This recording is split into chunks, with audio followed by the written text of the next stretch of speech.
Bonjour Nada Rejeb. Bonjour Jean-Philippe. Nada Rejeb, vous êtes professeur de stratégie et entrepreneuriat ICD Business School. Vous êtes spécialiste de l'entreprise familiale. L'entreprise familiale, on ne le sait pas, mais la recherche démontre qu'elle surperforme.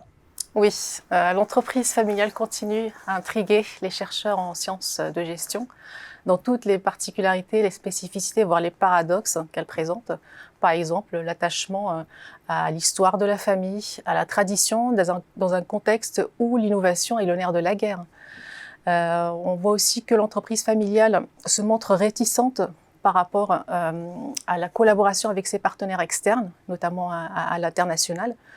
Tout cela laisse penser que l'entreprise familiale est moins agile, moins efficace que ses analogues non familiales. C'est un vrai paradoxe, parce qu'on pense que tradition, ça ne va pas de pair avec innovation. En fait, si. Comment on lève cette énigme? Comment on comprend pourquoi elle surperforme? Oui, alors la théorie apporte plusieurs approches, plusieurs perspectives pour expliquer cette surperformance. La plus populaire est la perspective de la richesse socio-émotionnelle, qui explique que les membres de la famille, plutôt l'entreprise familiale, puise sa force dans les dotations affectives et émotionnelles que les membres de la famille tirent de l'entreprise.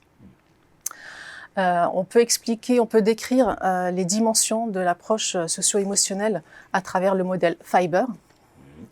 F comme Family Involvement, il s'agit de l'influence qu'exerce la famille sur le management de l'entreprise. I comme identification des membres de l'entreprise ou des membres de la famille à leur entreprise. B comme Binding Ties, qui renvoie aux liens sociaux que l'entreprise familiale est capable de développer avec ses parties prenantes. E comme attachement émotionnel, je pense par exemple au sentiment d'appartenance, de sécurité, de cohésion qu'on retrouve dans l'entreprise familiale.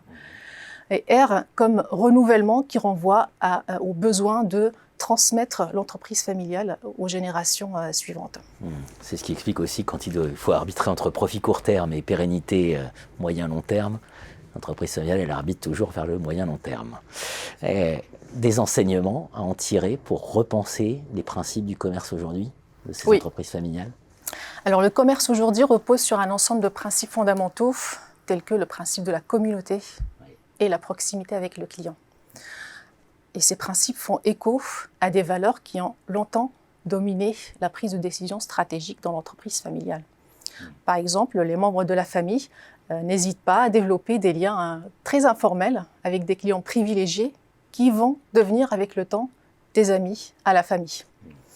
Et cette proximité émotionnelle et sociale est nécessaire aujourd'hui dans le commerce, notamment sur les réseaux sociaux type Instagram, où le commerce se base sur le triptyque communauté, confiance et proximité.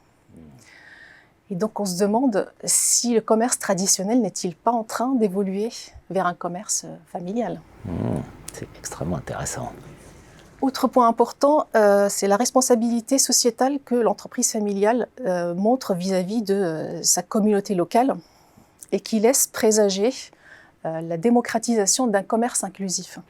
Je pense par exemple à l'insertion des personnes en situation de handicap. Et donc oui, il faut s'inspirer, on peut et il faut s'inspirer de l'entreprise, du modèle de l'entreprise familiale pour alimenter la réflexion des dirigeants et des décideurs économiques sur des problématiques sociétales telles que le commerce inclusif. Pour comprendre le commerce d'aujourd'hui et de demain, sans doute replonger dans les recherches d'hier et d'aujourd'hui, mais en choisissant bien la focale, l'entreprise familiale.